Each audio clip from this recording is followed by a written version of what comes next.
Welcome back to another episode of Paladin Financial Talk. I am your host, Matt Bryant, and today we are happily joined by my co-host, Mr. Tony Shore. Tony, how's it going? Oh, it's going great, Matt. I am so happy to be here today. And you know why? Because I haven't hosted with you in a little while. No. You haven't been the host. It's been Jeff Quick. It's been Nikki Foley. Yeah. And, you know, how many times can I look over there and see Jeff Quick? Well, it gets rough. It's rough. I sit right next to him upstairs. So I know you do. I completely understand. So, no, but they do a good job. Yeah. And I am wrapping up our summer spending series. So Nikki started off kind of laying out all the different things we're going to talk about. And then Ellie did buying a boat. So she's a recent boat owner. Ellie bought a boat. So she talked through all that. We've done travel and entertainment, kids cost, variety of things. And today I am going to be talking about home expenses, all the things that people tend to do as far as their house now that the weather is warm. So it's timely because especially in Minnesota, we all get a little bit of cabin fever. And so once it gets April and May and the snow is finally melted, the parking lots are packed. If you go to Menards and Home Depot or your local nursery, just packed with people just anxious. There you go. You're one of them. I've made so many trips. I'm normally not a DIYer. I normally don't just dive into all these projects. But this year, I put in these steps going down our hill in our backyard. I put in sod. I've done some landscaping. And by the way, first time ever putting in sod. Last time ever I've done it. Putting in sod. You've done it, so you know what I'm talking about. Mm-hmm. That's actual work. It's a lot of work, especially prepping it. Yes, exactly. It's like painting. All the work is in the prep, and then you got to make sure it's perfect at the end. So my wife Amanda would not say I'm very handy. Same. I like to jump in. I have these. Both your wife and my wife say I'm not handy. There you go. So everybody says I'm not handy. I have these visions and things I want to do, and she's consistently tells me, perhaps you're biting off more than you can chew. But it's hard, especially in Minnesota, where you've been cooped up inside for 6-7 months, and it's warm out. Right. Things are turning green. So we're going to talk about a few different things. One, ongoing cost and maintenance. So just some things that happen in the summer that you need to be mindful of, and maybe some ways to help save some money there. And then small or short-term projects, and then we'll wrap up with long-term projects. So renovations and things like that. So ongoing costs or maintenance, short-term projects, and large or long-term projects. Yep. I like it. My wife is actually a little the opposite, though. She knows I'm not handy, but she always is pushing me. She doesn't tell me, oh, maybe you shouldn't do that yourself. She's like, you can just do that. You could do that. We don't need to hire someone, because she always wants to save the money. Yeah, I get She's thinking of the money. I'm like, let's hire someone. Yeah, and there may have been a few times where we try to save money and it can wind up costing you. Oh, yeah. Big time. So let's do it. Let's start with the ongoing costs. Then I'm interested to hear what you're talking about here. Maybe utility bills or miles on the car, yard maintenance. Yep. So we live in Minnesota, generally cooler than the rest of the country. Yeah. However, we still get some hot days. We'll have days in the 90s throughout the summer. Air conditioning costs, your utility bills in the summer go up. Now we have the flip side where in the winter, our gas bill is much higher because we're 10 degrees below zero. And you have to heat the house. But switching gears, now you have the higher electric bill. Sometimes it can be a shock to the system. You get into the months like July where you're running that thing pretty constantly. Yeah. You don't want that sticker shock of, okay, all of a sudden my electric bill is 2 or 3 times higher than it was before. So most people are aware, but you can go to your utility and set it up so that you pay an average throughout the year. So you don't get shocked in January and February or July and August. Yeah. When it comes to budgeting, that helps. All of a sudden, you're not paying a $400 bill and you're scrambling to figure out where that money's coming from. So that's one thing. And also just making sure your house is actually efficient. Right. Yeah. Yeah. Drafty windows, drafty doors, all those things. Making sure that as much as possible, and those are low cost things you can do to reduce what your overall expenses are. So just being mindful of that. And then this is a big one where it's easy to ignore, but just having a professional come out each year and do a checkup on your furnace and your Yes. AC, just like you do a checkup with your financial advisor.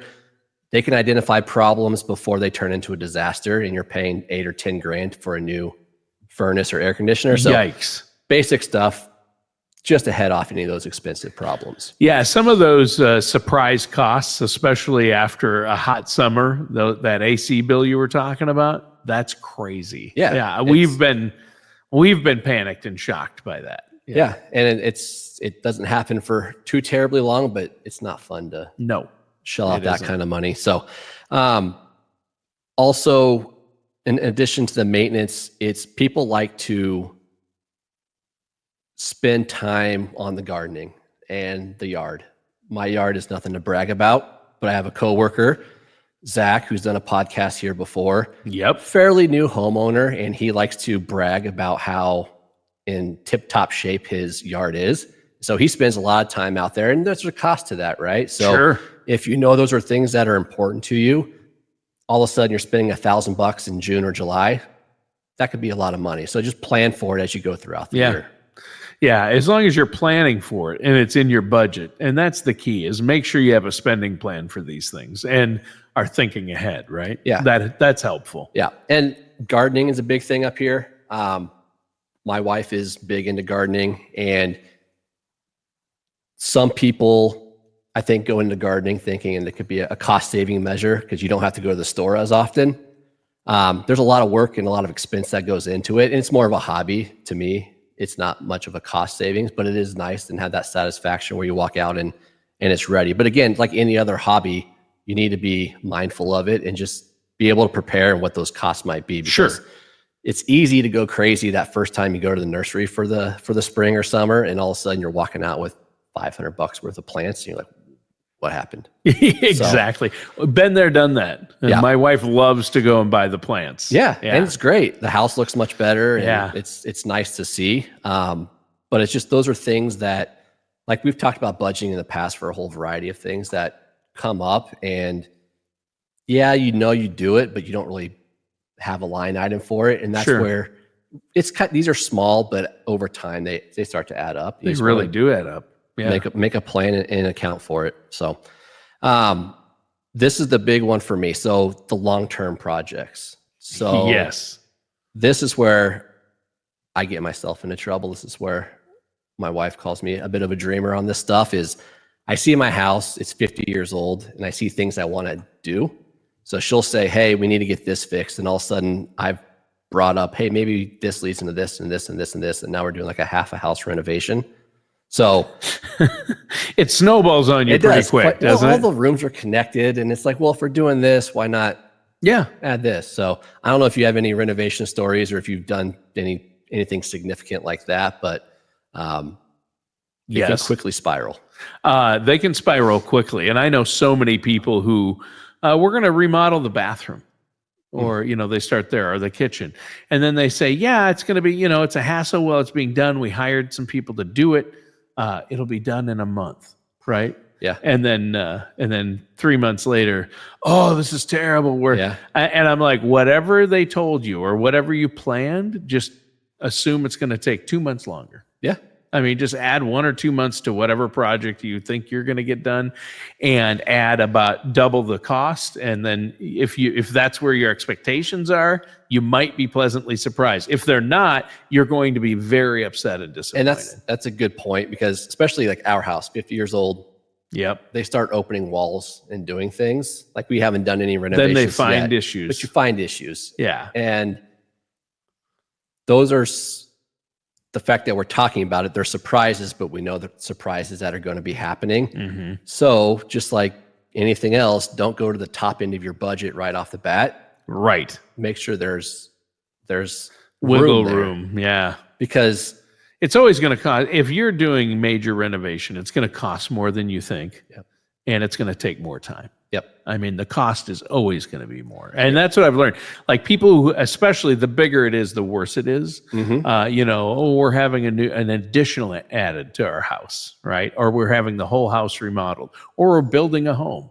Right. I always cringe when I hear people saying that, because I know that at some point there's going to be frustration.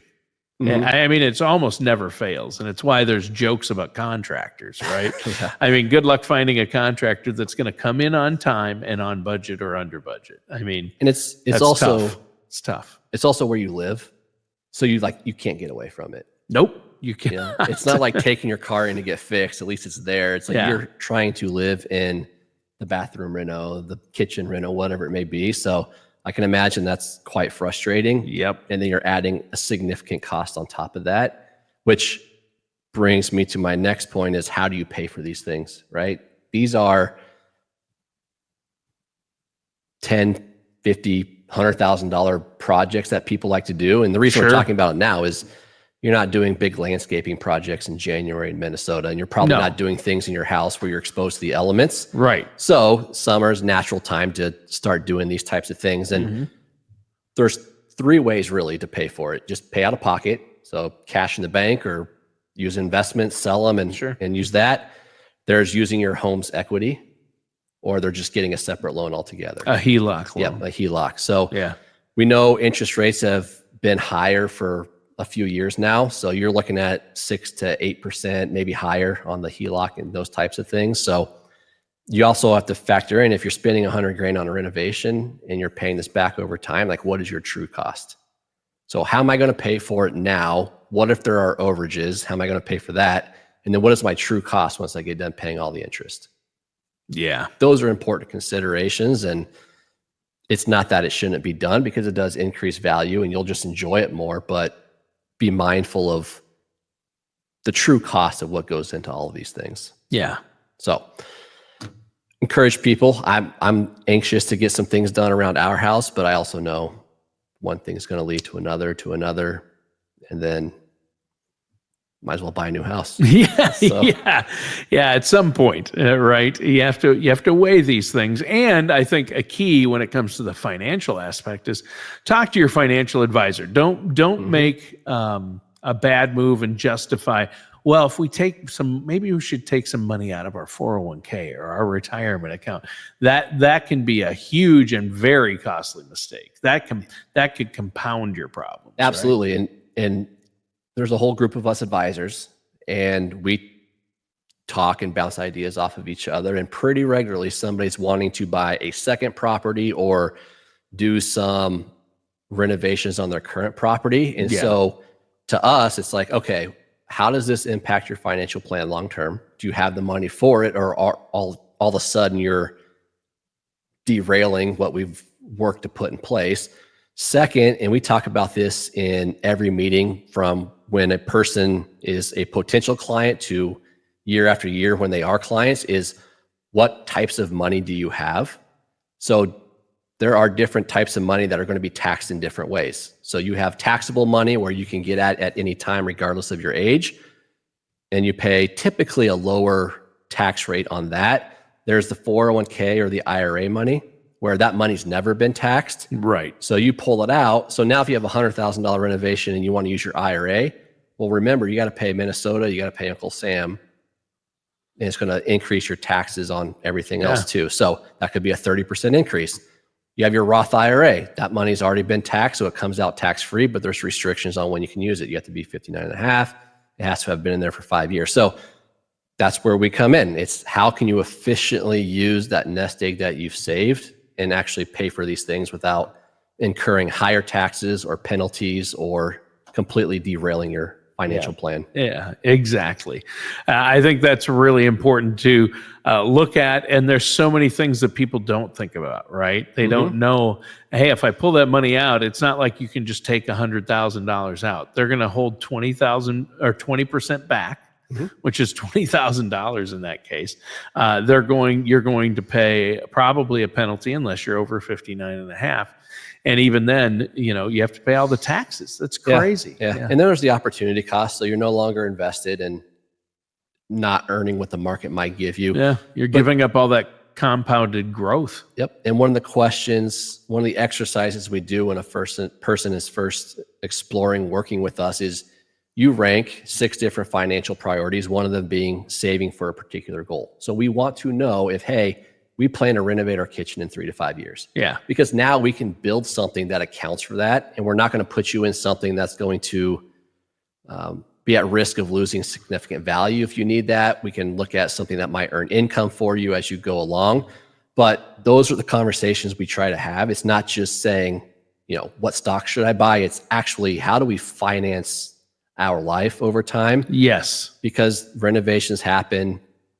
So it's part of a plan. The money will be somewhere where you don't have to worry about those costly You shouldn't have mistakes. to worry. Yeah, Exactly. yeah. And so I think that's part of the value add of working with an advisor is, hey, I want to do this. How do I do it? And then we can say, all right, stepping back, let's rework your plan. Let's see what stress this puts on your retirement plan. Let's see what other options exist outside of your nest egg. And then you're able to make an educated decision and still hit your goals. Yeah. Yeah. And I think just having a plan and making sure you're planning for the cost, that is, you're right. That's the biggest part of this. But it is interesting. You're right. The lots are full at the nurseries, Right. Where you buy your plants, or me getting sod. Yeah. It's crazy. Or having sod delivered. I've been to Menards and Lowe's so many times, and Home Depot, all three. And the hardware store, it's crazy. So, it starts snowing here in October, or it can. Yeah. Oh, yeah. And then there's been times. First part of May. Yeah, first part of May before. So it's October gone. through May, you're locked out of any outdoor activity. Yep. I will say, and I pause to admit this, but come August, sometimes I'm like, I can't wait for it to snow so I can stop doing all these outside projects. Because if it's snowing, terrible. I'm not mowing, I'm not landscaping. Although the mowing part, the lawn care and the landscaping, it is, It's like, all right, well, it's snowing, I can't do anything about it, so right. maybe Then you have to fire up the Toro and head on out to that driveway, and then you have to shovel snow. Well, that's true. There's a trade-off, but I don't mind mowing, actually. You know what I mean? It's the one time where I can completely, not think about, it's just getting away from everything. I'm out there mowing. Yep. Time it with a Twins game, and time it with a Twins game, or listen for an hour, or how long it takes you. And it's not so bad. So. Yeah. Mowing isn't terrible, but after you've done it all summer, we'll see. I mean, every time it pours rain, and then we have 1 or 2 days of heat, and then my lawn needs mowed, but then it starts raining again. So That's right. It's been crazy here lately. It has been. Starting to look like a jungle, but it is. Yeah. I got we went out and mowed our lawn just before that rain. So it poured yesterday. Mm-hmm. So the day before I mowed my lawn that night, because I'm like, it's going to pour rain for a few days. So nailed it. Got it done. Nailed it. All right. Well, we're talking about these projects. This is great. But for people to get the financial side of it planned out, make sure they're on track, you need to work with a financial professional. Mm-hmm. You guys have a great team. Matt, I know you love hearing from folks. How can our listeners and viewers out there get a hold of you? All right, social media platforms. So we're all over the place there. You can go to our website, paladinfinancial.com, and you can request a consultation through there. We have a ton of other cool resources as well. You can go old school and just pick up the phone and call us at 651-842-8406. We're happy to chat with you. Our whole goal is to make sure you have a comfortable financial life, and that's what we love doing. All right. Well, thanks, Matt. Great show. Thanks, Tony. Listeners and viewers, thanks for tuning in. That does it for today's episode of Paladin Financial Talk with our host, Matt Bryant. Thank you.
Welcome to Paladin Financial Talk. I am your co-host, Tony Shore, and I am with our amazing host, the one, the only, Ellie Robinson. Ellie, how are you? I'm so good, Tony. How are you? Well, I'm great. And this topic is, this is a fantastic topic for February. They call February the love month or Valentine's Day, right? And we all know love is in the air. It's February. Couples are moving in together. Bank accounts are quietly merging without anyone really talking about it. So that's what we're talking about today on today's show. And this is your topic. You're the expert here. Now, I've been married 33 years this year. This June, it'll be 33. Congratulations on that, Tony. Yeah. Isn't that something? So, and my parents in June, it's their 63rd. Oh, wow. So we're exactly 30 years apart. How special is that? So it's always a great Valentine's Day, and our anniversaries are a week apart, and they're 30 years apart. So it's fun. Yeah. Did you intentionally plan that when you were getting married? Yeah. In fact, we wanted to have it on the same day to make it easy for me. To remember that. My wife was all about that. Sarah's like, Tony, we need to do whatever we can. I know how you are, so you remember our anniversary and your parents. It'll make it easier for you if they're the same day. And I go, this is perfect. January 5th. Ours ended up being the 12th because of, I forget, availability of the venue or the pastor or one of our sets of parents could make it. Something, you know how it is. Yeah. So something. Well, you don't yet personally, but you have friends and family. You were being very efficient with trying to coincide both of these, milestones. So yeah, exactly. So, but from your standpoint, and you can talk to it, a lot of people talk about couples during February, and I how your topic today, the big question, right? Should you combine your finances if you're not married? And nowadays, more and more couples I have a daughter. They're very serious. They love each other. They've been together for years, but they have not officially married. And this question has come up. Okay. Well, maybe I can provide some insight on that. Sure. This month being the topic of just money, love, relationships, and we're all of the advisors this month are going to be touching on different topics within that. I know that Jeff Quick last week talked a little bit about how to manage finances as a couple, and it was alluding to within a marriage. Yes. It's totally normal for things to get offbeat every once in a while, and he brought up some ideas of how to realign within your relationship. Yeah, he impressed me. Good ideas. Even for Jeff Quick. They were amazing ideas. You know what? He surprises us sometimes. No, he's great. And the other advisors this month will also touch on other ways to be mindful of money and relationships and family planning too. Sure. But I wanted to highlight, the couple relationships that aren't married. All right. And a little bit of it is stemming from my own personal experience right this second. But I do have some part of my client base that is a little bit younger, and I want to talk to them. And I also want to talk to some of my slightly more mature client base that are no longer married and are cohabitating with a significant other and don't want to get married. Yeah, that happens a lot does happen. More and more. I have a few clients that are in that position. So I want to talk through some ways and just some things to think through when you are in that position and how to protect yourself, ideally, at the end of the day. Okay, so that is a big question. I bet you've heard it, and that's why we're addressing it. Should you combine your finances at this point? And I'm glad you mentioned divorcees, people who are divorced. That is a common thing. It's always too bad when that happens, but sometimes it can be for the better. And a lot of times people end up with another significant other, and maybe they've both had, a spouse has passed or they're divorced, and they're together and they're going to stay together. But marriage just isn't on the in the cards. Yeah, it might not make sense for them. Yeah. So what I want to touch on today, I have a couple highlights that we'll touch on. So one, how to handle money early on, like paying for dates, when you're in the early stages and without the awkwardness. We'll touch on that real quick. There's always awkwardness. A little bit. Ellie, you there's never been awkwardness with you on a date, I'm sure. You know what? I'll just keep on talking right through that awkwardness. That's what I do. Okay. So that I'll touch on, number two, when to combine finances, when it actually makes make sense without being too risky, or with you acknowledging the risk that you are taking on. The biggest financial mistakes unmarried couples make with housing and joint accounts I want to address too, how to protect yourselves without killing the romance, because I think that's important. Well, yeah. And, the questions that every couple should answer before money starts being intentionally shared. Yeah. So, yes. So where do you want to start there? So expenses blend before people realize risk is blending too, right? where are we? Oh, this was we can restart, but this is the first page. And I just went, are they two? Yeah. You did two-sided. That's okay. I'm sorry. Can we cut this out? Yeah, we'll edit that. We'll Okay. leave this go because we're far enough along. Okay. Andy, edit that, and then we'll edit the video. Okay. So I am so sorry about that. Okay, that's okay. I just assumed, never print them double-sided. I'm sorry. It's No, easier and to this get was- messed up. this was my I'm not mistake. used to that. I'm sorry. Yeah, I And should you have know looked. what? I didn't include in this script the touching on paying for dates, I think. Hold on.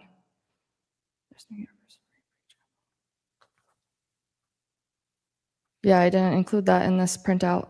Okay, so we're going to need to rattle that off real quick. Okay. Where do you want to pick up, you or me? Should I jump in and say before couples are splitting rent or opening accounts, money shows up way earlier on dates? Is that where you want me to start? Okay, yeah. Let's go. Yeah, Okay. let's go with that, and then we'll just roll with this. Okay. Yeah. So the edit is at about 6:48. So before couples are splitting rent or opening accounts together, money shows up way earlier on dates, is what you're saying, right? Yes. And this is where a lot of unspoken expectations start, is how we kind of think of it. Like who pays on dates is often the first financial pattern a couple kind of sets for themselves. And it's often never talked about up front, and sometimes assumptions can quietly turn into resentment, is something to be mindful of. So once again, with relationships, communication is the key, and don't Yes. be afraid to talk about Yes. finances. And the thing is, there is no universal right answer when it comes to what a couple should be doing, but there is a right answer for each individual couple. So best practices that work well is, maybe take turns paying for the dates. And you know what? If you want to split it, maybe it's going to be split on an income-based, level where it's not 50-50. If there is one person in the couple that makes a little bit more, maybe they're paying 60%, the other one's paying 40%. So if that works for you, that's something to consider. If one person covers one date, then maybe you cover something else like groceries or experiences instead of eating out. So Good just advice. making sure that you're adjusting expectations as the relationship evolves is something to think about. If you aren't comfortable talking about these things, about who's paying for dinner, Right. it's going to be much harder to talk about rent or debt or savings. Sure. So that's why I wanted to just start with that. I think that's a good place to start. And I think, it's old school for the people to think one person always pays, like the guy always pays. Yeah. That's Once upon a time, it was like that. Yeah. But others see splitting everything is fair. And some, like you said, you can trade off. I find it interesting, Ellie, you have such a unique perspective on this, and a good perspective, because talk about spending money with someone in a relationship who you're not married to, buying a boat together. I can't even fathom. I did do that, yes. Listeners and viewers, just pointing out that Ellie and her boyfriend, right, purchased a boat together, Yes, right? we did. So there were a lot of financial conversations. It was very transparent. We were on the same page, and we knew the risk that we were assuming by Sure. doing that together. So it was very intentional when we did that. That's good. I would not recommend just doing that without talking to your significant other. And that's not for all couples. It might not be a good idea to make a big purchase like that together. Correct. You have to know each other very well, probably Correct. been with each other for a while, and realize that Ellie is a financial services professional with the education, the background, and the experience to navigate financial waters. Not every couple has that advantage either. Yeah. but thinking through what those options might look like is critical. What I would want to start with first is like how to address living together. And then talking about assets like a boat will kind of fall under this. Sure. Naturally. Sure. So I think when you are in those next steps of the relationship and you move in together, and how do you handle rent and groceries, it just starts to blend naturally sometimes without even really talking about it. But I keep stressing you have to start talking about it. Couples live together longer before marriage or never marry than ever before. So around 45% of millennials today cohabitate before marriage, compared to 28% of Gen X at the same age. And this is all sourced from worldmetrics.org. Millennials are starting to marry later now. I think this is not new news. I feel like this has been going around for a long time. So Yes. the average age of a first marriage of millennials, so that's my generation, is about age 30.8 years old. Wow. I am over that at this point. Yeah. So I did not hit the statistic of this, but it is notably older than earlier generations getting married in the past. Sure. Hand in hand with that, I don't want to just talk about the younger generations, but older generations. So Gen X has experienced higher divorce rates than other generations. So about 42% of Gen Xers have been divorced at least once. And one of the highest rates among the living generations. Many previously married adults choose cohabitation over remarriage. So about 15% of divorced women and about 19% of divorced men are living with unmarried partners after divorce intentionally. And I think all these stats are growing exponentially. I'm actually shocked that the percentage of millennials who cohabitate before marriage is less than 50%. Of people I know, it's closer to 100% of my personal friends. Now, I'm not doing the actual statistical data nationally. That's just people I know. It's pretty big. Yeah, exactly. So a lot of that is contributing to, I think a lot of the younger generations want more independence. Yeah. And honestly, inflation. Inflation has gone through the roof. Crazy. It is not cheap. And so sometimes living together is necessary to make sure that you are in it for the long haul. Exactly. And a lot of people, it used to be, okay, I want to be able to buy a house if we get married, like within a year or two. And right now that's not feasible for a lot of younger people or younger workers out there. So, yeah. So when it comes to buying a house, for instance, there's a couple ways that you can see it if you are living in a house and you're not married. So if one person owns that house, boyfriend moves in. So this is kind of what happened in my personal life. You're going to dish on transparent. the boyfriend. I mean, no, I think this is good. Like, I'm a very open book with my personal life. I think it can give people some insight of what perspective. Exactly. Yeah. So I ended up buying a house in the fall, and my boyfriend moved in with me. He is paying essentially rent to me to live in my house. This was very intentional. We talked through it. We were trying to decide what was going to be the best fit. Because of that, one way that you can see it is he's not building equity, right? Like, he's helping me pay my mortgage, but regardless of wherever he lives, if he's paying rent somewhere else, he's still not building equity there. But because it's my house, like, I am the one who is in charge of fixing anything that goes wrong. Right. All of the remodels that I am planning, it's all out of my pocket. If something breaks, it's all out of my pocket. Because he's complained to me personally a lot about his landlord not taking care of not taking care of things, not keeping things fixed up, and really jacking up his rent, increasing the cost exponentially every year, unfairly or unjustly. So yeah. Those landlords, let me tell you. He's talked to me about his landlord. It's funny, he was complaining about his landlord, and I didn't realize the whole time he's talking about his girlfriend. That is amazing. No, I'm teasing. Well, only good things. Good things. Our whole goal is to hopefully progress into marriage someday. We're still trying to figure out how to cohabitate. That's why we chose this. Because the other side of it is we would have bought the house together, and we're not legally married. If something were to happen, whether it's death or a breakup, and things don't end amicably, which we don't hope for, but you just never know, Like, can he afford to buy me out?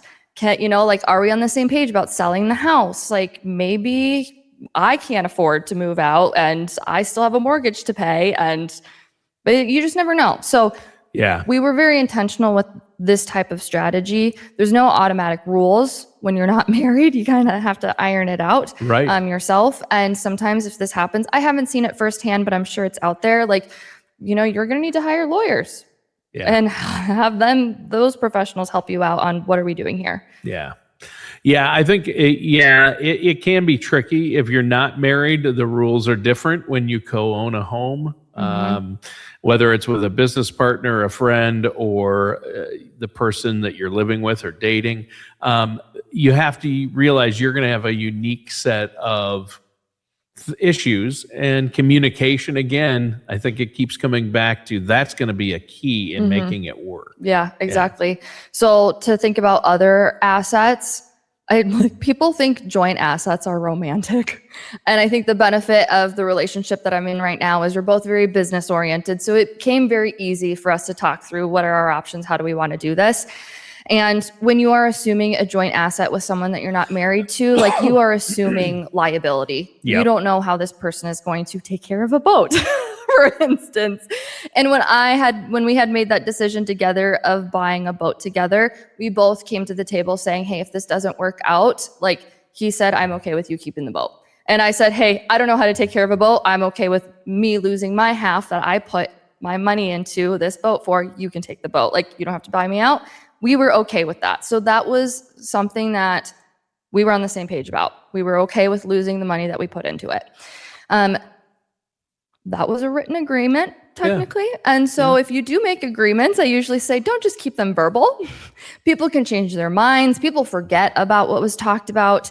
Other type of joint assets could be like a joint bank account.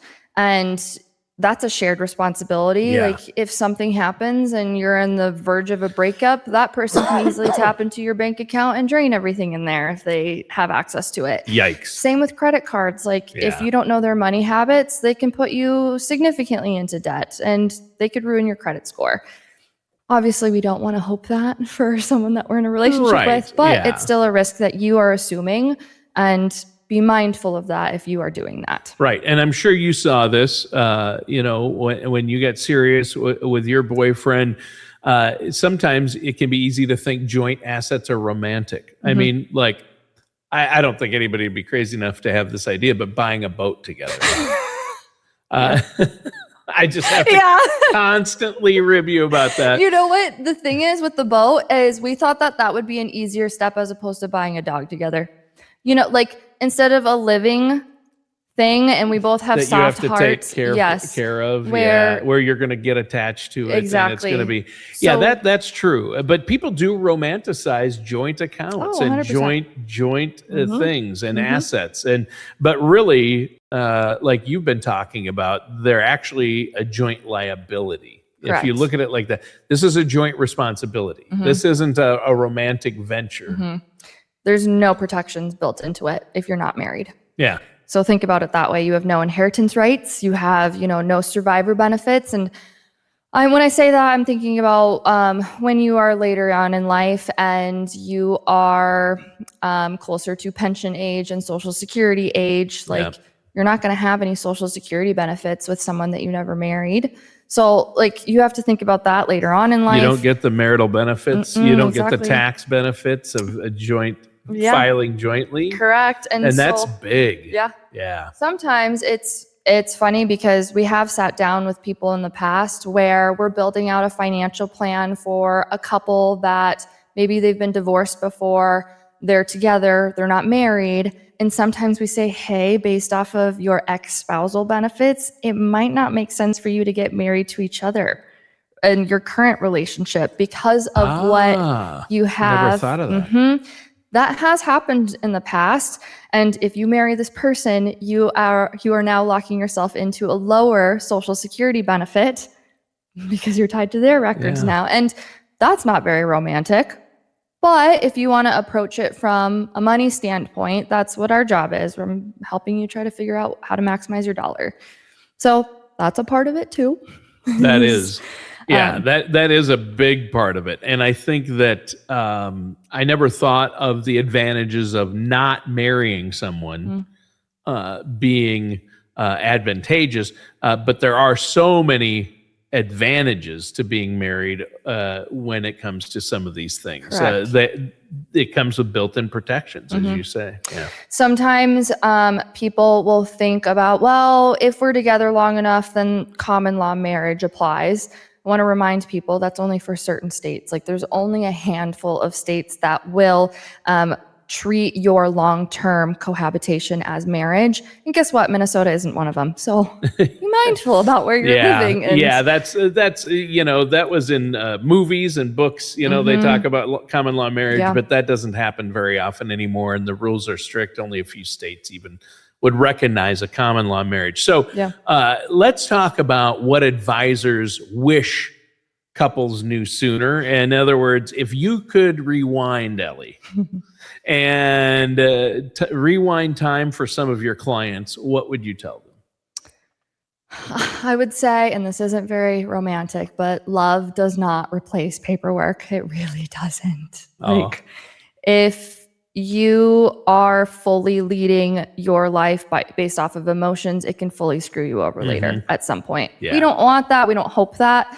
But then it's a much bigger mess for us to help you with later on if something does go awry.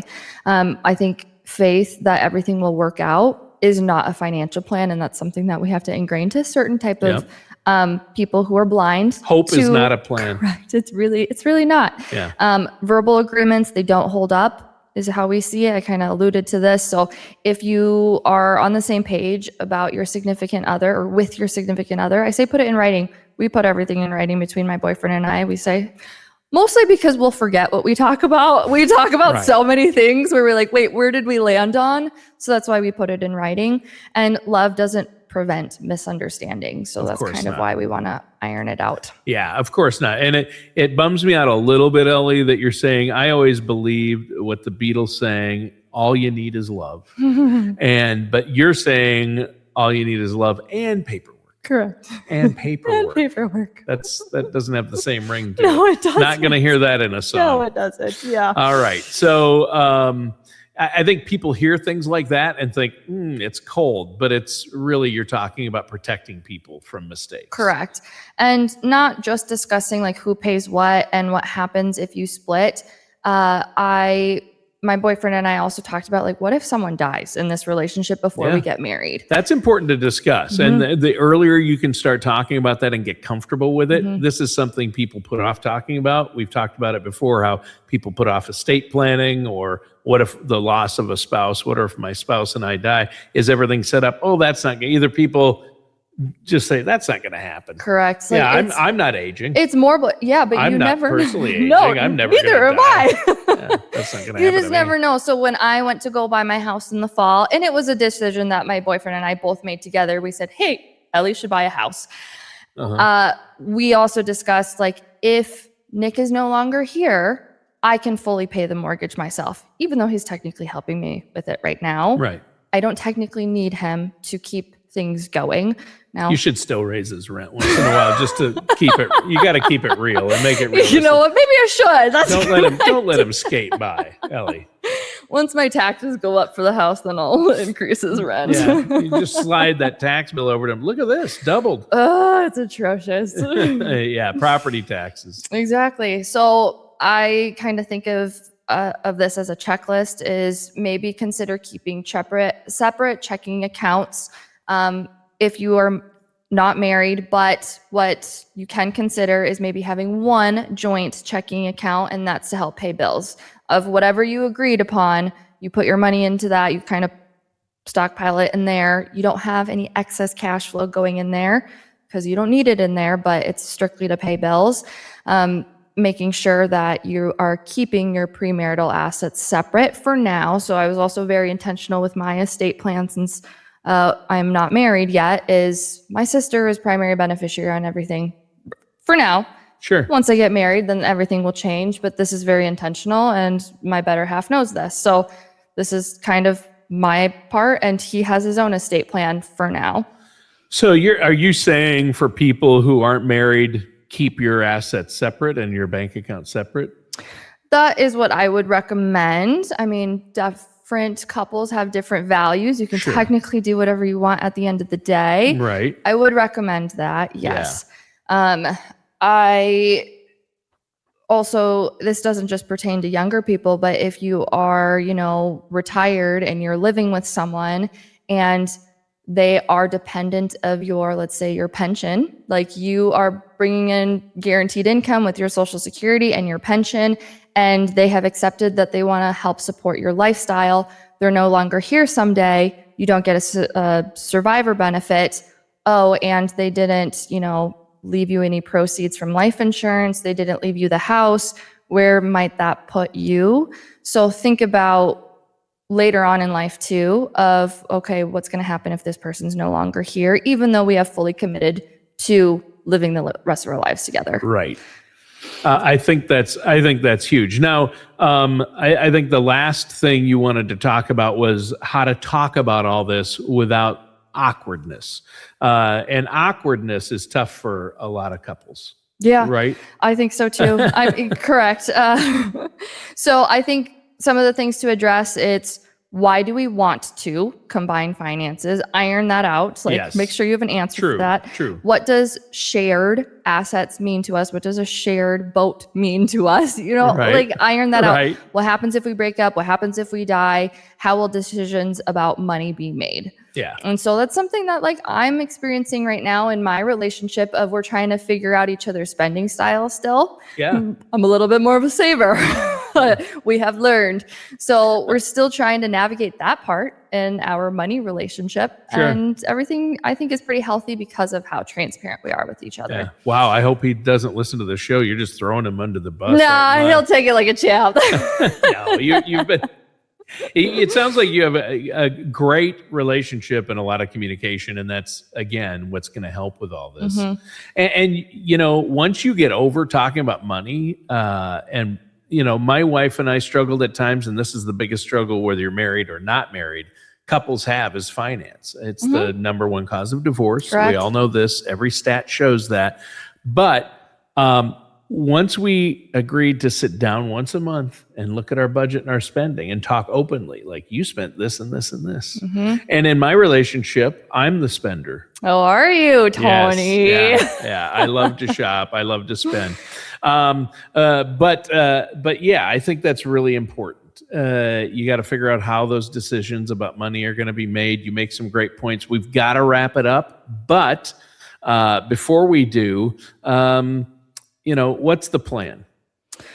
You know what? I would encourage listeners to review your plan every 6 to 12 months, and every single month would be great, but you're also in this gray area where you're not married and not everything's legally combined yet, right? So making sure that you review your overall plan at least every 6 months or so to make sure that you're going in the right direction is going to be advisable, because incomes change.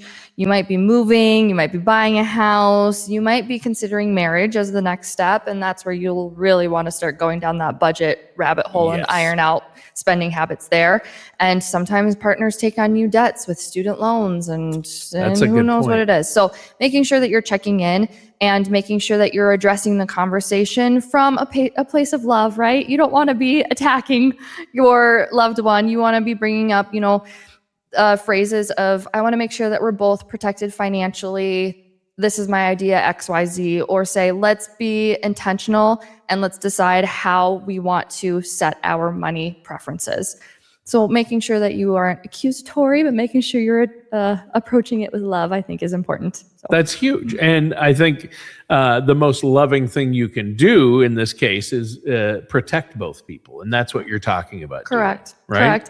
Correct. Combining finances before marriage can feel like commitment, but without legal structure, it's really just exposure. All right.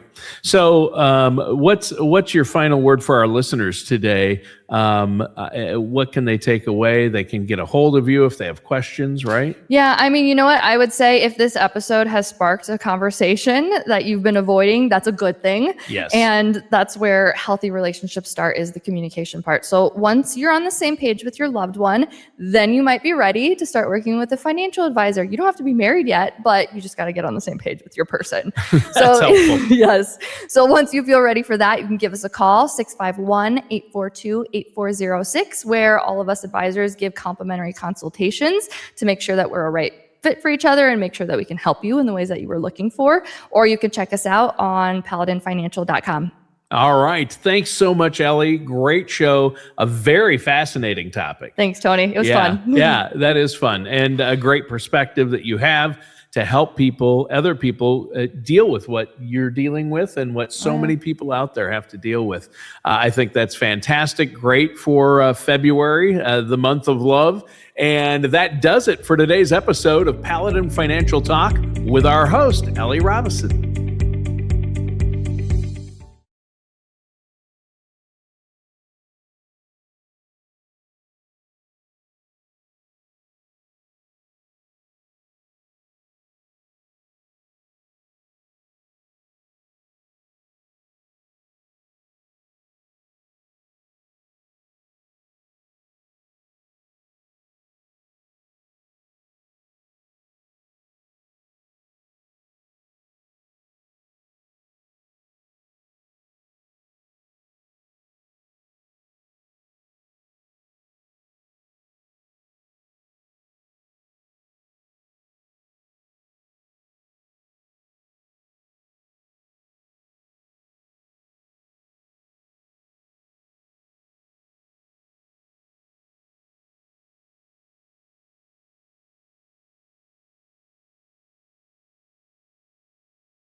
Hello, everyone. This is Jeff Foley with Paladin Financial, and thank you for tuning in to this week's episode of Paladin Financial Talk.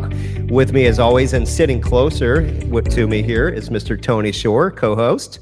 Hello, Tony. How art thou? I am so good, Jeff. Good. I art thou fine. I don't know how to respond to that. I art fine?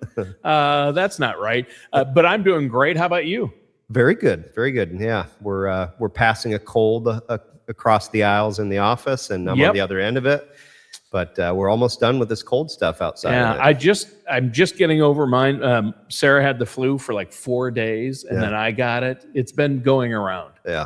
Tis the season. The season. So what are we talking about today? Yeah. So this month, we're talking about love, money, and relationships. And today Perfect that you and I would be on the show together. Yes. Lots of love here between us. Definitely. Yeah. Today, we're going to talk about protecting the people you love, a family protection playbook, and give you some ideas to consider. As we think about love, we think about time, memories, relationships, but love also shows up in terms of preparation. And today, we're going to talk about how protecting your family financially is one of the most meaningful things that you can do for your family, a gift that you can give your family. So love isn't just words, it's preparation. And most families mean well, but oftentimes things get put off. We're all guilty of that.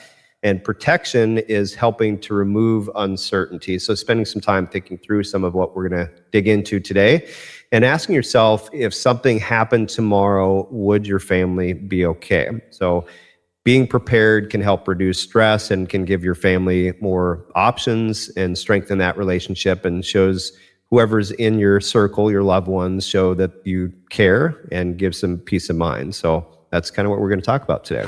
I like that. And I like a family protection playbook. Yeah. That's great.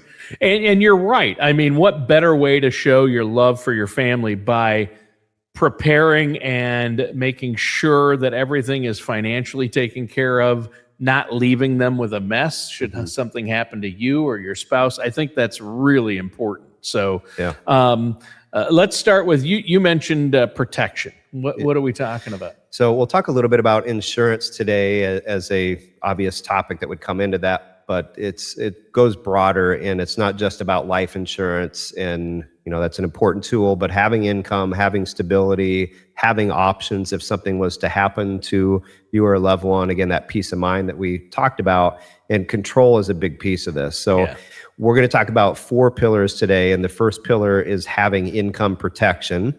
And if you think about if something was to happen to you and you are no longer here, as I like to tell clients, if we exit stage left, if you're still working, what's going to happen to replace that paycheck? And that's where life insurance can come into play to be able to continue that income for your loved ones. And life insurance, if you're not aware, is income tax-free. So if you're no longer here, that death benefit is income tax-free.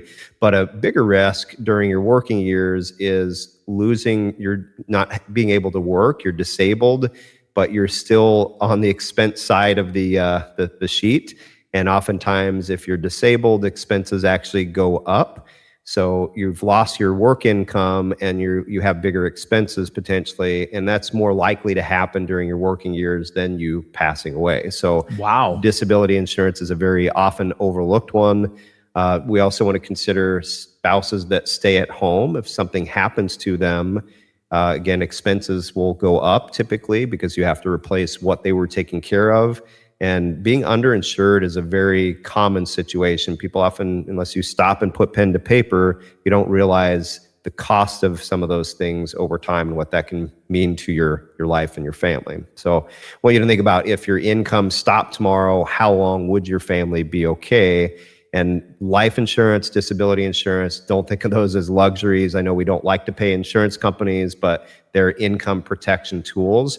Most people, I can't think of anyone that doesn't pay for auto insurance, and no one's typically walking around not having home insurance. If something happens, your house burns down, that's a big loss.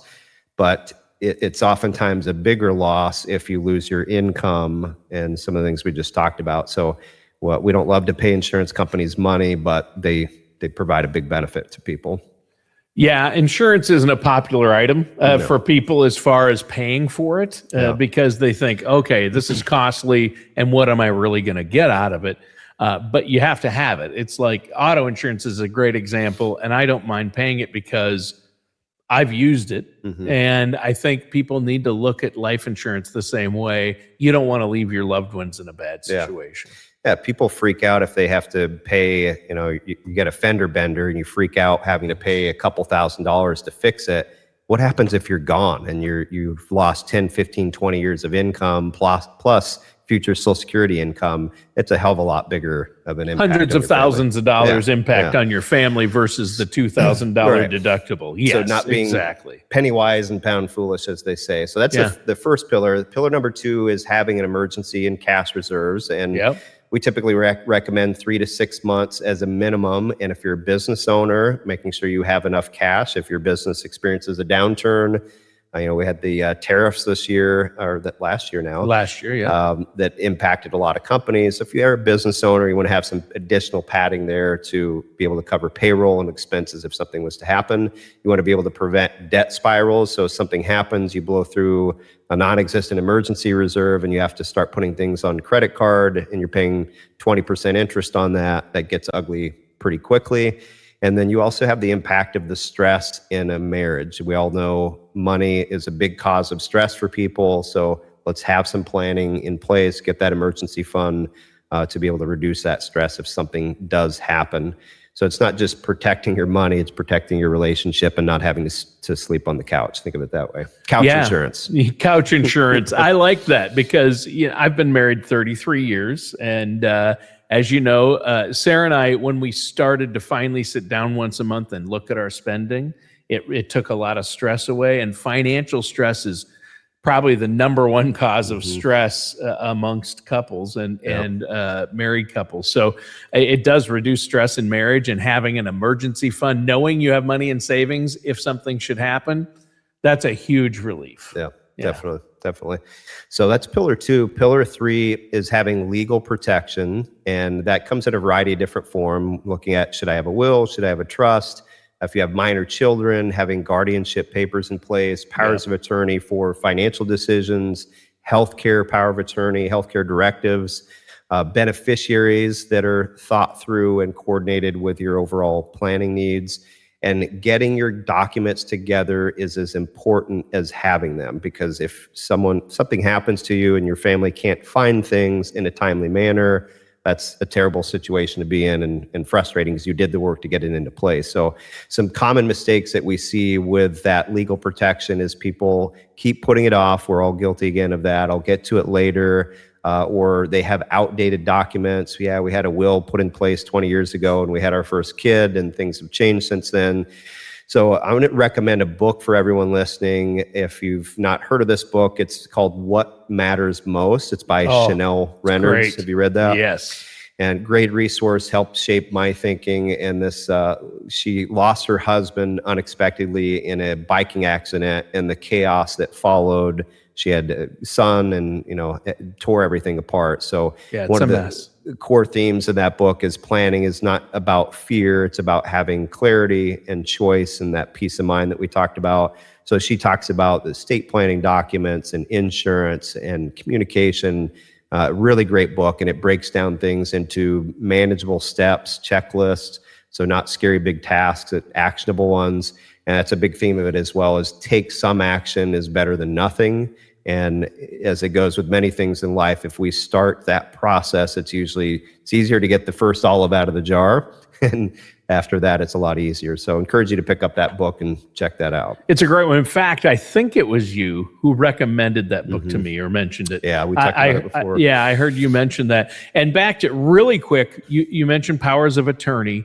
And I just right here on the show, Jeff, I want to offer to you to be your financial and healthcare, your medical power of attorney and healthcare power of attorney. Kind. I'll sign those. You can sign those over to me. I'll take care of that for you. Medical directive, I'll take care of it. We'll talk offline. Yeah, I'm sure we will. Okay, so avoid those common mistakes. And again, that book, What Matters Most, by Chanel Reynolds is great. I can't. I'm glad you brought that up. So what's pillar number 4? Pillar number 4 is asset and liability protection. So having the right types of insurance. We talked about home and auto insurance. Another one to consider is umbrella insurance, which kicks in after your home or auto insurance has maxed out its coverage. Typically, you're not needing to use it. It's for catastrophic situations, but it's relatively cheap. Business liability, a lot of business owners are running around out there and don't have the right type of business liability insurance in place, particularly if your business has grown over time, keeping that coverage up to date. Titling assets, making sure that that's done properly. One common thing we see is we have a couple, they have IRAs, Roth IRAs, and husband has an individual account with $150,000 in it at wherever, Fidelity, E-Trade, and they're married, and it's not set up as a joint account. So if something happens to him, that money is frozen until she has a death certificate, files it with the custodian, goes through the process to get it moved to her name, assuming that he had beneficiaries on it. Make that thing a joint account, and if something happens to you, you skip that process, and she has access to those funds right away. So beneficiary reviews, protecting against lawsuits, any one accident can undo a lot of work and a lot of assets over time. Yeah, and beneficiary designations are important. Yeah. I mean, that's huge, and people don't realize you can put a beneficiary designation on a home. You can put it on your bank accounts. That's important too, isn't it? Yeah, definitely. That really saves a lot. Yep. That's something we do for people that we work with in our planning process. We're looking at all of these things, documenting it, so you have confidence and peace of mind of knowing here's what we have, here's what we don't have, and let's fill in those blanks. So that's the 4th pillar, and just kind of zooming out a little bit and talking about the relationship side of protection. So the love and relationship theme that we've been talking about this month. Again, money stress is a big source of conflict. Having good protection in place means fewer what-if fights, which we want to avoid. So again, being transparent, having that confidence, and it's not uncommon one spouse is the handler on these matters, and another person could care less, or they're doing, not care less, but they're doing something else. And the other often feels left in the dark because they are. So if there's a crisis that comes up, that really brings that to the forefront is, hey, we're not on the same page. I don't know where things are at. I don't know what we have in place. Why didn't you tell me about this before? So communication is really important in this. So we've all seen either maybe you've personally experienced or you have a loved one, a friend, family member that has had something bad happen in their life, whether a big accident or loss of life, and seeing what that can do to families and the stress that's involved in that. Yeah. So just taking simple action on these things is very important. So kind of a protection checklist to think through is, again, you've looked at your life insurance, you looked at your disability insurance, both through work and potentially outside of work. One of the things that people often overlook is if you lose your job, your disability insurance goes away, your life insurance goes away, and you're also sick. You can't get those coverages now because you now have health issues. So consider all your options as you evaluate your coverage. So that's a good point. If you would, for some reason, lose your job, a lot of those benefits are tied to your job, and you'll lose them. Yeah, right? Absolutely.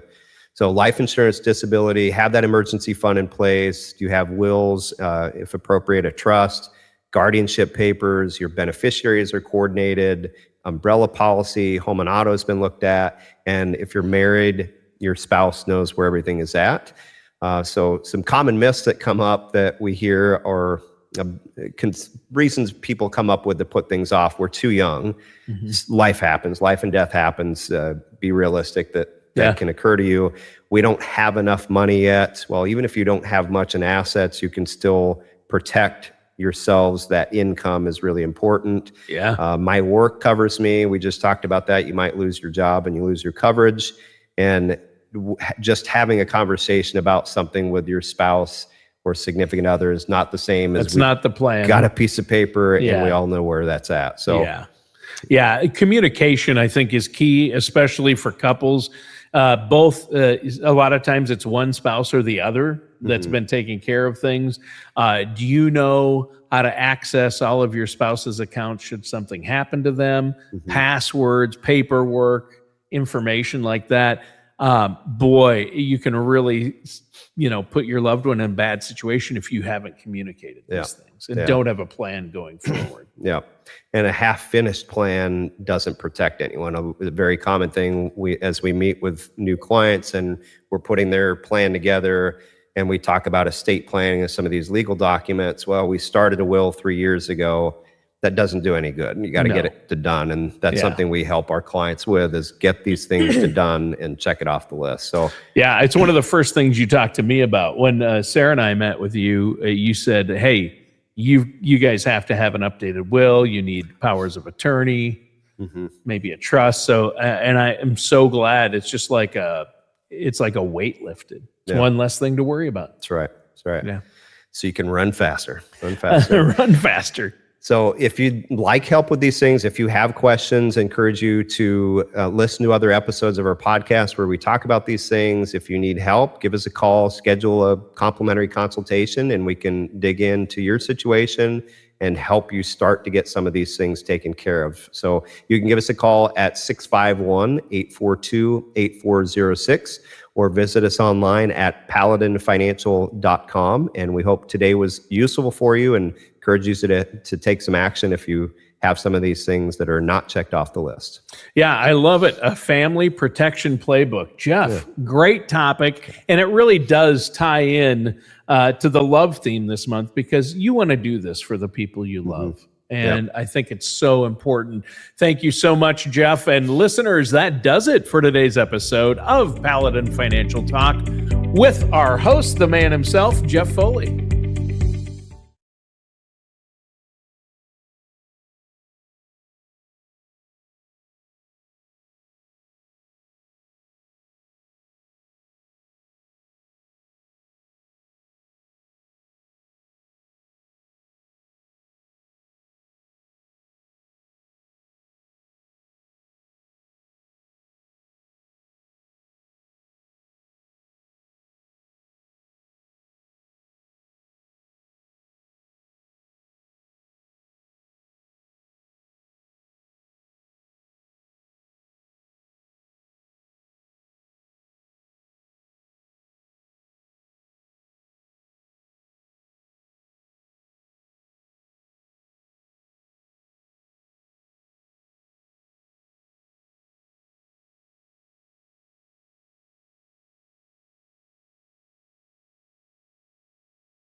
Welcome to Paladin Financial Talk. I'm your host, Jeff Quick, and I'm joined here by my partner in crime, Mr. Tony Shore. How are you, Tony? I am doing great, Jeff. Great to see you. Great to be here with you. I'm Always. excited about the show today. I always have fun when I'm always excited when it's you who comes down. I know all the advisors come down, and you know I love Jeff and Nikki, and Matt is. Well, Matt is Matt. We're praying for Matt. So I'm teasing. I love all of you, Ellie, Matt, the whole crew. So, Jeff, we've got a great show today. But first, before we jump, we're going to jump right into our topic, which is spring cleaning your finances. Yes. I think that's really good. Spring cleaning for your finances. You've got a lot of information. Did you see either the women's or the men's USA hockey games? I watched both of them. I did as well. Yes. Talk about two fantastic events. Yeah. I know this isn't a sports show, but you have to be proud as a U.S. citizen, as an American. I mean, that men's game in overtime, that was one of the most intense hockey games I've ever seen. Oh, it was intense. And how about as a Minnesota Wild fan, right? Yes. Boldy with the first goal in the gold medal game. And then we had Quinn Hughes with the overtime winner in the quarterfinal. Yeah. Two Minnesota Wild players. So amazing. Yeah. Wasn't it? Yeah. I loved that. So the Wild were well represented. Minnesota, as always, in the winter games. Minnesota's all over the winter games. Yes. Yeah. So we're always well represented. Many gold medalists have come from Minnesota. So yes, I actually had best man in my wedding. His daughter competed in the downhill skiing in the Olympics for Team Ireland. Oh, really? For Ireland? Yeah. Somehow they have grandparents originally from Ireland. Sure. So I don't know if you have to have dual citizenship or how that works. Yeah. But that was pretty cool to see somebody that I know that well. That's really neat. So, yeah, pretty cool. Yeah, that's fantastic. Of course, my wife we're from Stillwater, and my wife's originally from Stillwater, and we've lived there about 28 years. And Stillwater has one of the best cross-country or Nordic skiing teams in the state. Okay. And one of the best in the U.S. But Jessie Diggins had this, who is a Olympic gold medalist in cross-country skiing. She won in the last Winter Olympics. She won, and I believe in the one she's won a couple gold medals. Okay, cool. In cross country skiing, she's one of the best, right? Her coach, same coach my kids had. All three of my kids cross country skied. Well, two of the three cross country skied, and my wife. Okay, same coach. Nice. As Jessie Diggins. That's pretty cool. Same team. Yeah. So that's pretty cool. Well, hey, let's get into this because I love the fact that we're talking about spring already. Yes. Even though March could be one of the snowiest months, we don't know. It's Minnesota. We don't know if we're going to get a 6-month winter or a 9-month winter. You never know. But it's that time of year. Once we hit March and April, you got to start thinking about this. Yes. So my wife and I, we're going to go hard on spring cleaning. We're going to clean out all our storage areas, our garage, our basement. Sounds awful. Doesn't it? Yes. We're going to rent one of those huge dumpsters. Okay. We're going to go in with a neighbor. We're going to I'm just going to throw stuff away. Yeah, good idea. Yeah. I'm going to tell my wife it's like 2 weeks from then. I'm going to plan it on a weekend when she's going to be out of town. Yeah. And I hope she doesn't see this before then, because then I can throw stuff away. Yeah. If she's there, she'll be, well, we should keep. We have boxes we haven't opened in over 20 years. Yeah. We have stuff in our garage we haven't touched in 20 years. We have, as long as you're on the spring cleaning thing, Sure. One of our upcoming client event at Paladin is electronics disposal.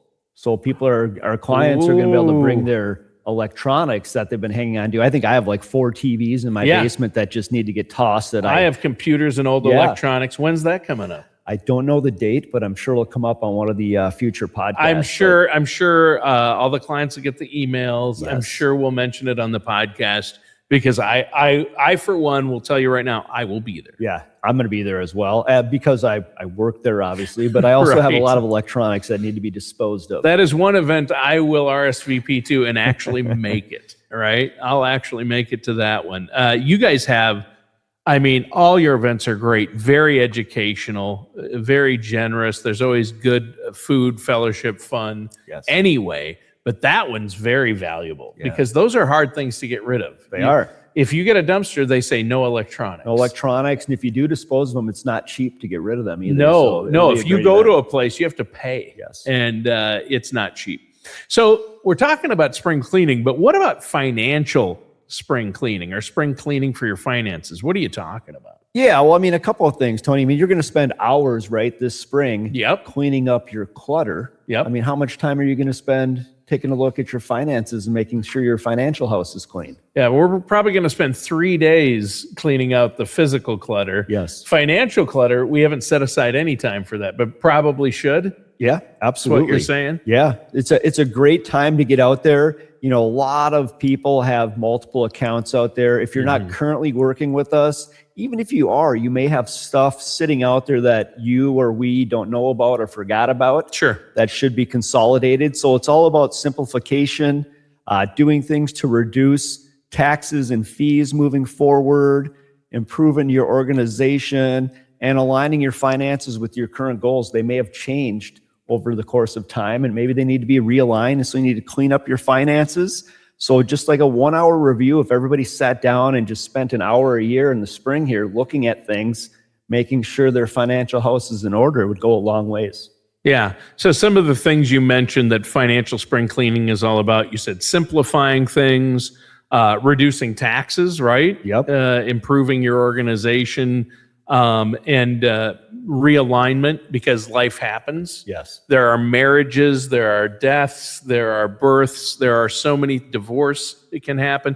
So there are a lot of changes, IRS tax code changes. Yep. So you need to revisit these things, and the spring is a good time to tackle this, isn't it? Yeah, absolutely. Yeah. Everybody's in a good mood, right? Spring is here. Flowers are blooming. Everything's getting better. Weather's warming up. But a lot of people have old 401ks, IRAs, bank accounts, inefficiencies within their financial plan that could be costing them money on an annual basis, outdated beneficiaries and wills, just typical financial clutter and missed opportunities that need to be taken advantage of. Yeah.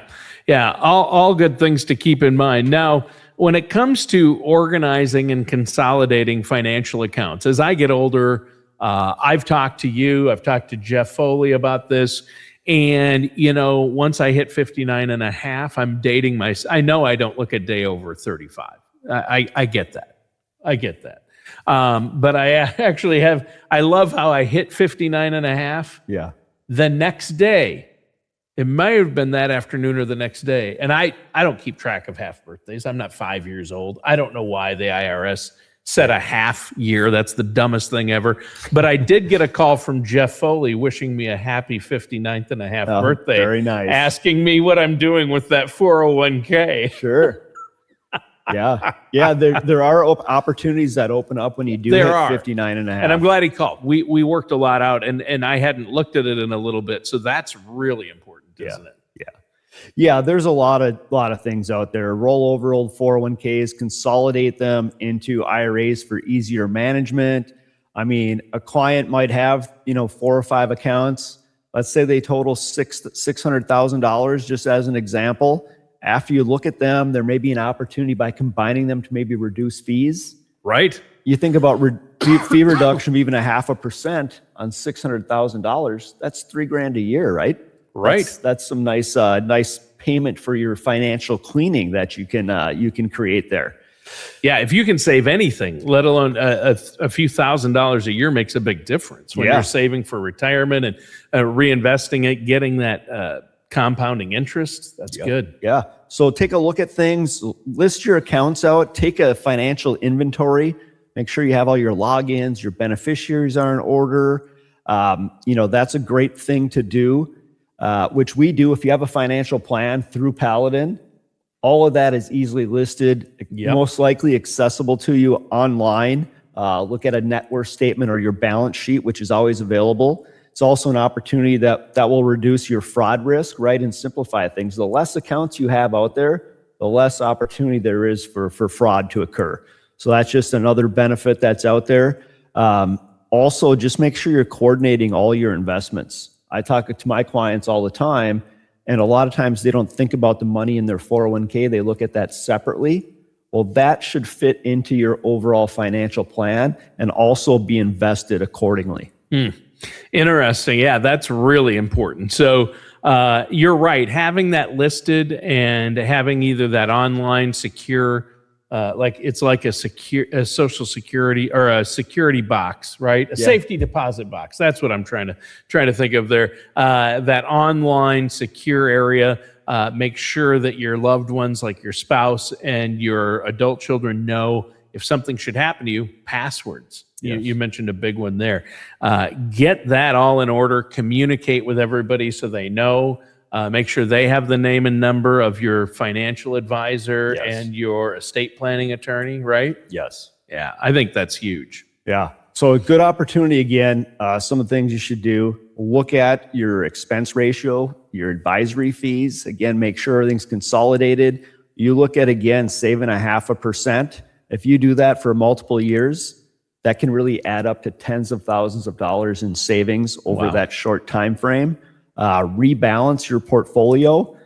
Example, let's say you're a 60-40 investor, 60% equities, 40% bonds. Well, the way the market's gone the last few years, that's probably out of alignment. Maybe now it's more 75-25. Right. Now, we keep an eye on this, of course, for our clients at Paladin, but if you're not working with us currently, it's something to keep an eye on and something we review on an annual basis with our clients. Overlapping investments. Again, you have a 401k plan at work. You have IRAs, non-qualified accounts with us. It's a good opportunity to look at all those investments and make sure you're not over allocated in any one area when you look at that as a whole. And you guys have reports you can run, and if people out there want to come in, you can look at it and say, okay, you're really doubled up in all of these. Yes. You really do have too many eggs in one basket. You might think you're well diversified, but a lot of people who think they are not. Right? Correct. We have a client, let's say that you work at, let's pick a bank. Let's say you work at Wells Fargo. Sure. I know Wells Fargo, for instance, does all of their 401k matches in Wells Fargo stock. Right. Now maybe you have, say, a mutual fund or an ETF holding that's financial based. You may also have Wells Fargo stock in there, right? Right. Now you're really having too many eggs in one basket, as you mentioned. So a good time to make sure everything is in alignment. Maybe your retirement goals have changed. Maybe you're a 60-40 investor, but now you've shaved a couple of years off of your retirement by making smart financial decisions. Maybe you need to get a little bit more conservative as you get closer and closer. So again, reevaluate, redo your risk tolerance, make sure everything's in alignment so you can have a successful retirement. Yeah, I mean, as you get closer to retirement, you're going to possibly want to reduce some of that risk or realign your risk. Yeah. So you got to look at what am I okay with as far as risk and where am I currently at? And that's another reason to have regular meetings with a trusted financial professional like yourself or the team at Paladin. Yeah, right? absolutely. Yeah. Yeah, I think that's really important. So what about avoiding surprises? I know taxes are one thing you probably want to include in spring cleaning. Everybody top of mind right now, tax season, right? Yes. Yeah. So again, aligning those, especially if you're 59 and a half, maybe you're going to start to take withdrawals from your investment assets. Yeah. Well, you want to make sure you're taking those withdrawals from the right account. Maybe it is your IRA, your qualified account. Maybe it's non-qualified account, trying to reduce your tax rate by paying capital gains versus ordinary income. Maybe it makes sense to do a Roth conversion. There's a lot of things that should be looked at that can help you reduce your overall tax situation at the end of the year. Yeah. Yeah, I would say so. I think that's great. You guys have a great approach to this. You want to avoid unexpected tax bills.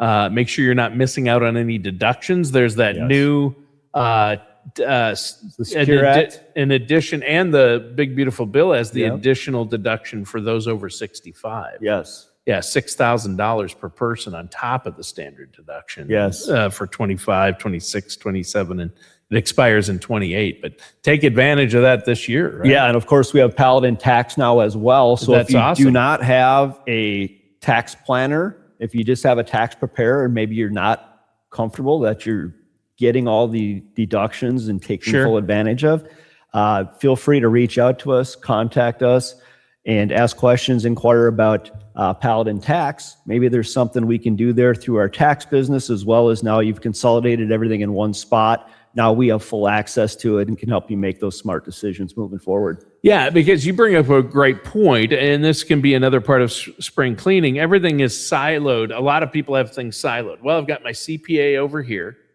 He does my tax returns. He's a tax preparer. I've got my financial advisor over here looking at my retirement income plan, my investments. Yes. And then maybe they have a separate investment broker. Maybe they have a separate insurance person. Yes. And maybe they have a separate healthcare person. But what I love is Paladin really brings it under one roof. And so you can have a financial advisor like yourself quarterbacking this all. And somebody has to have an eye on that big picture.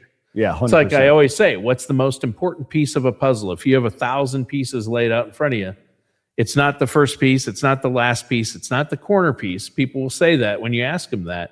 It's the box lid.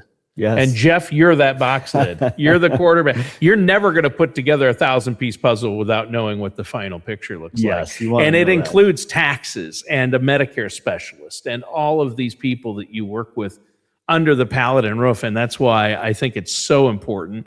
And it can be part of spring cleaning. So these are all things you have to do. What about things like beneficiaries, estate planning, insurance review? Is that part of it? That's all part of it, right? All that stuff is fluid, can change from year to year, from month to month. Sure. So again, the key to all this, Tony, is just having good open communication with your financial advisor, whoever that may be. And just going back to the tax planning, the estate planning, the Medicare planning that we do at Paladin, if you don't do that with us, one of the things we're very good at is establishing a relationship with your current CPA. Yeah, maybe you've had a CPA you've used for years. It used to be, before she went into long-term care, for us, it was my mom. Sure. She was a CPA, tax preparer. So she did my taxes every year, regardless of who else I worked with, for obvious reasons. Sure. She knew us. She knew my wife and I's situation. She did it for me, did it for the kids. But she hasn't done that for a few years. So it is important. For some people, it's important to stay working with their CPA because they've gotten to know them. But you can work alongside their CPA. Yeah, absolutely. And that's the most important part. Just having that open line of communication. Somebody, the client and Paladin can go to and just confirm how these things will impact your tax situation. Making that tax preparer, maybe your tax preparer doesn't know what we know at Paladin. Maybe they don't know that you're planning on putting a new roof on your house next year, or you have a big expense upcoming that you need to take into consideration. There may be something we can do to reduce the tax impact prior to the year end by just knowing that those things are upcoming. Yeah. And Roth conversions are a part of the tax planning and probably spring cleaning. If you need to make a Roth conversion, you should be looking at that, right? Yes, absolutely. And it may make sense to do it at the beginning of the year. It may make sense to hold off. If you don't know about upcoming expenses, maybe you hold off. If you do, or maybe there's a downturn in the market, that could be an opportunity for a Roth conversion. So all those things should be taken into consideration. Yeah. Yeah, I think that's huge.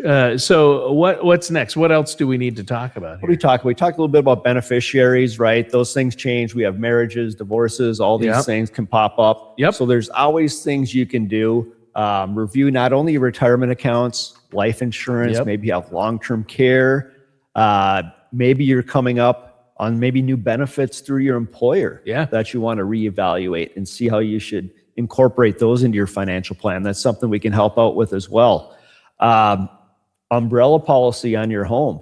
If you're somebody, maybe you have $500,000, $1 million you're worth, last thing you want to do is lose all of your hard work you've put in and your savings over your lifetime because of some sort of accident that happens on your property or at your home that now you're responsible for. That umbrella policy can go a long ways towards alleviating that concern and making sure that you're able to keep your nest egg and continue on to a successful retirement. That's huge. And that's one, the umbrella liability coverage is one I probably wouldn't have thought of. And that's why you're here. Yeah, it's a big one. Yeah, that is big. And again, Paladin has an integrated approach to this, right? Yes. Yeah. We don't do, personal insurance, but we do have people that we work with and refer clients to if you're looking for some other other input as well. Sure.